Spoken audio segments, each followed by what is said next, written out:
Bonjour.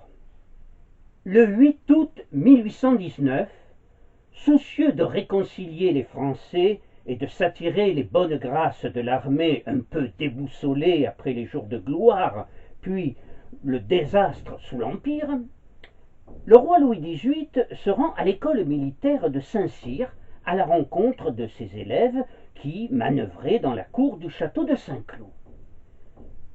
Il est d'humeur enjouée par cette belle journée chaude et ensoleillée. Il est aussitôt accueilli par le maréchal Oudinot, duc de Reggio, celui que l'on appelait toujours le Bayard de la Grande Armée. Oudinot avait adhéré à la Restauration et ce maréchal de Napoléon, qui s'était brillamment illustré au cours de toutes les guerres napoléoniennes, avait été fait pair de France par ordonnance en 1817, puis nommé gouverneur de la 3e division militaire et major général de la garde royale. Le roi s'adressera aux élèves de la prestigieuse école et leur dit, à la fin de son discours: Rappelez-vous, mes enfants, qu'il n'est aucun de vous qui n'ait dans sa giberne le bâton de maréchal du duc de Reggio. C'est à vous de l'en faire sortir. On imagine l'émotion d'Oudinot.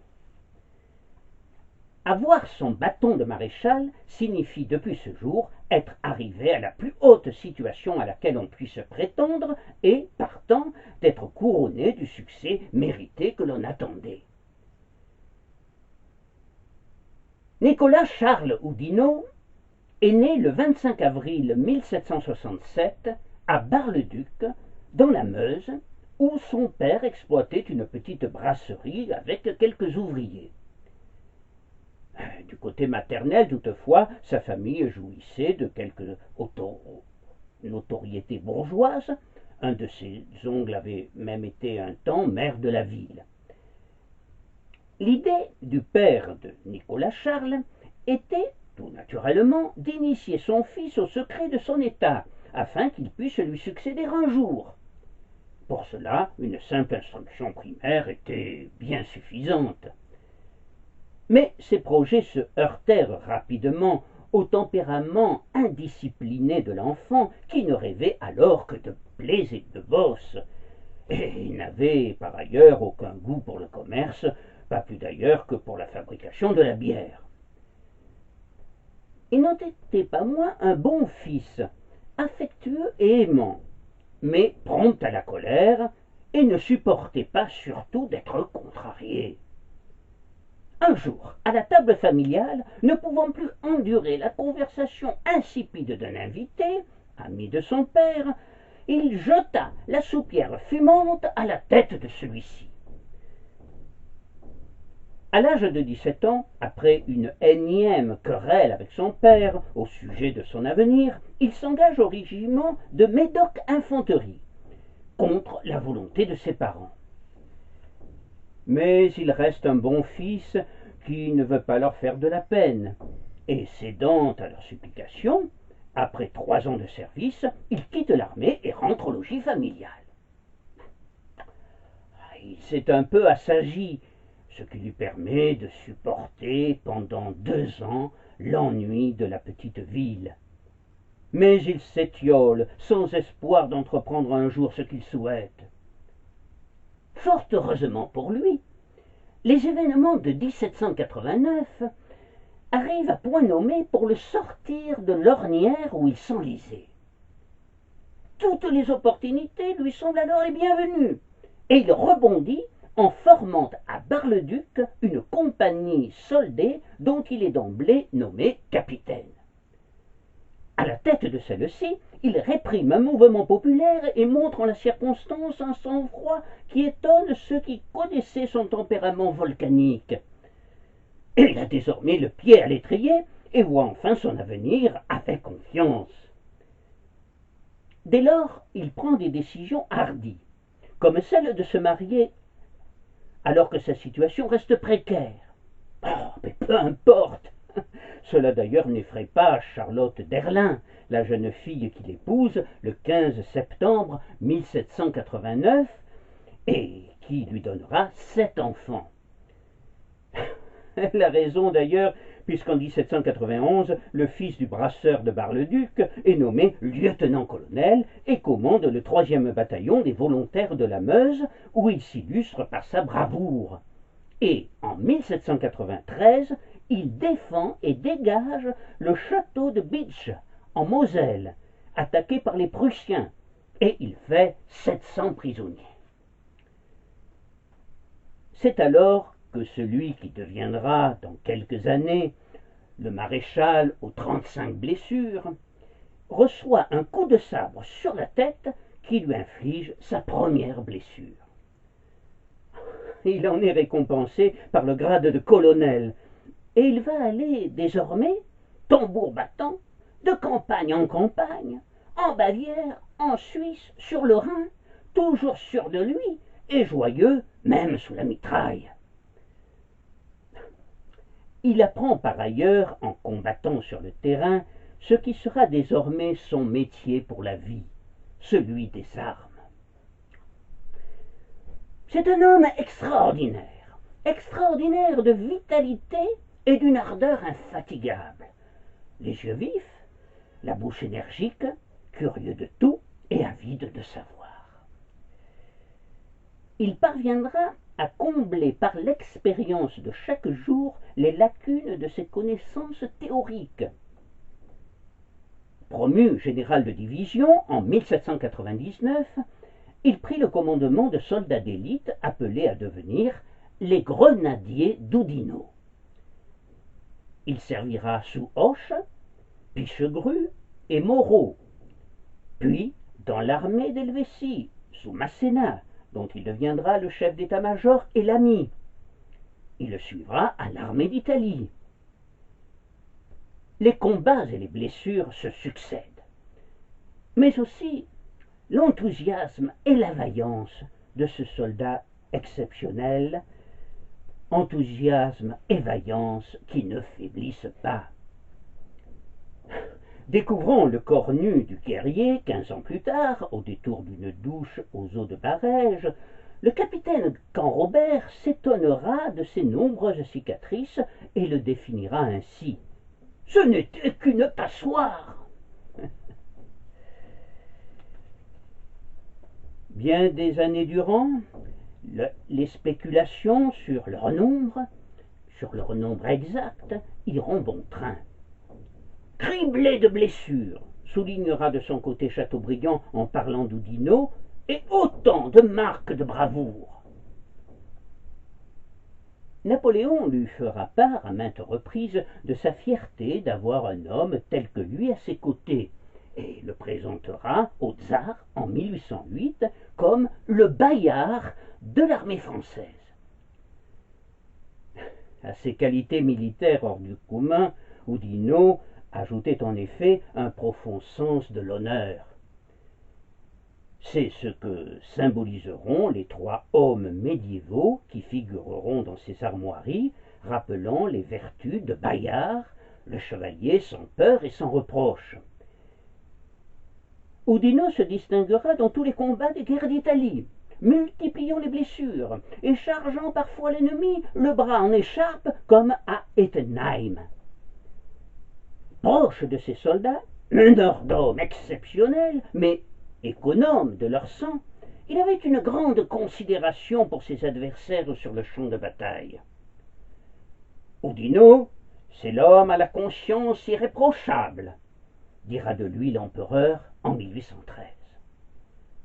Et il est vrai qu'Oudinot faisait de l'honneur et du respect de l'adversaire la règle d'or du comportement militaire. Les témoignages abondent à ce sujet.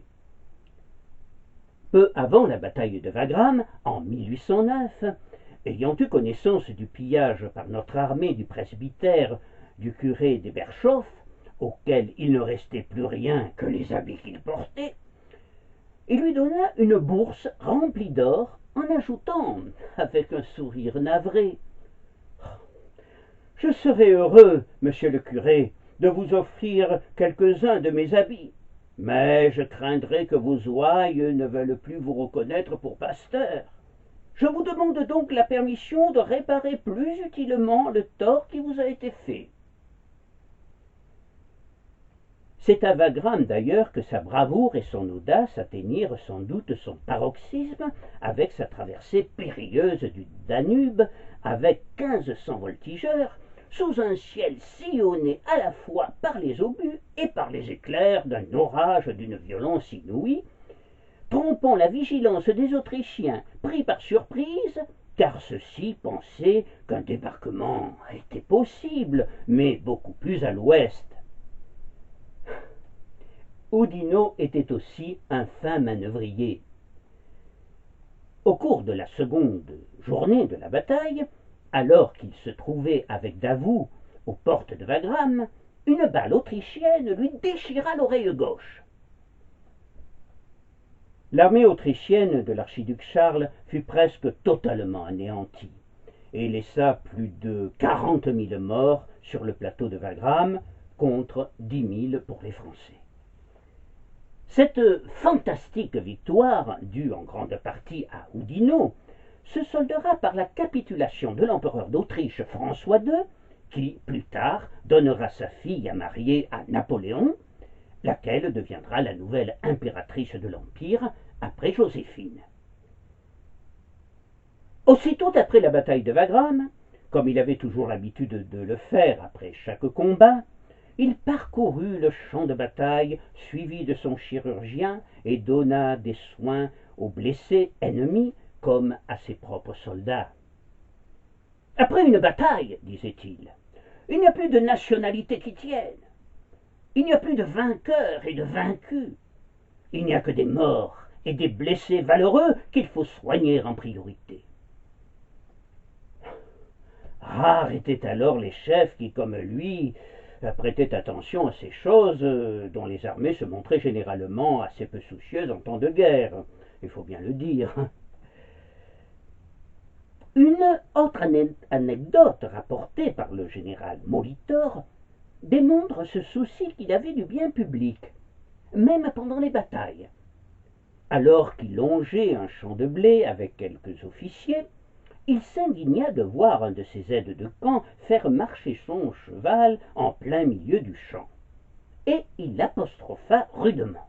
« Eh, monsieur, à quoi songez-vous d'abîmer ainsi sans nécessité le bien de ces pauvres gens ?» Enfin, comme Davout ou Bessières, il fut un administrateur intègre, qui, dans tous les pays où il exerça des responsabilités, se montrait respectueux des gens et de leurs institutions. Sa réputation de probité le précédait souvent, et jamais il n'acceptait le moindre cadeau des habitants des territoires qu'il administrait pendant les campagnes, à l'exception de quelques cigarettes, car il était un fumeur invétéré. Au lendemain de Wagram, il commença à recueillir les lauriers qu'appelait alors la notoriété. Il fut nommé maréchal de France en même temps que 2 autres généraux. Lorsque ces nominations furent reconnues, le commandant Parquin écrit « La France a nommé MacDonald, l'armée a nommé Oudinot, l'amitié a nommé Marmont. » Un mois plus tard, Oudinot, qui était déjà comte de l'Empire, se vit conférer le titre de duc de Reggio. Son épouse, Charlotte d'Erlin, ne profitera que peu de temps de son titre de maréchal, car, malade depuis la naissance de leur dernier enfant, Stéphanie, elle meurt jeune encore, au printemps 1810. Cette épouse exemplaire et très effacée laissera aussi le souvenir d'une mère exemplaire. Oudinot, bien que très affecté, entendait toutefois recréer un foyer. Et en 1812, il se remaria avec une jeune fille noble, Marie-Eugénie de Coucy, dont il était tombé éperdument amoureux. Marie-Eugénie, en dépit de l'âge de son époux, 42 ans, et malgré la noblesse de sa propre famille, était très fière de cet amour qu'elle inspirait à ce soldat héroïque, couturé de cicatrices, mais roturier et d'assez humble extraction. Elle lui donnera 4 enfants. Toujours en 1810, Napoléon lui confie le gouvernement du royaume de Hollande, en remplacement de Louis Bonaparte, jusqu'à l'ouverture de la campagne de Russie. Placé alors à la tête du 2e corps de la Grande Armée, à la mort du maréchal Lannes au cours de la bataille d'Essling, il sera pendant 2 mois gouverneur de Berlin et participera ensuite à de nombreuses grandes batailles qui enrichiront sa collection de blessures. Bien qu'à peine guéri d'une blessure à Polotsk, il rejoindra son corps en hâte lors des premiers désastres français et assurera aux débris de l'armée française, avec les maréchaux Ney, Mortier et Victor, le passage de la Bérésina, où il est à nouveau blessé. Après l'abdication de Napoléon, il se rallie à Louis XVIII, non pas par manque de fidélité à l'empereur, mais par respect de la légitimité politique. Dans son esprit, au-delà des changements de régime et des bouleversements politiques, l'armée se devait d'être au service de la France. Au service de la France, avant d'être celui de tel ou tel de ses représentants du moment. C'est la raison pour laquelle il se montra loyal à l'égard des Bourbons. Respectant son serment de fidélité, il refusa de rallier Napoléon en 1815, car il n'entendait pas jouer un double jeu, ni servir de maître. La seconde restauration le comblera d'honneur, mais il se ralliera à Louis-Philippe en 1830, toujours par conviction que l'armée devait rester neutre et ne pas se mêler de politique.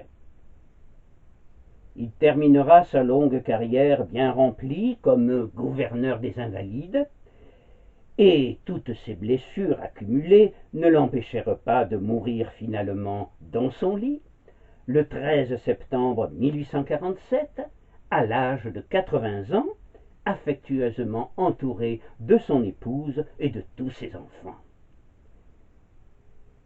Enterré aux Invalides, Oudinot restera éternellement associé à son bâton de maréchal, symbole de sa vaillance et de son abnégation au service de la France. Je vous remercie.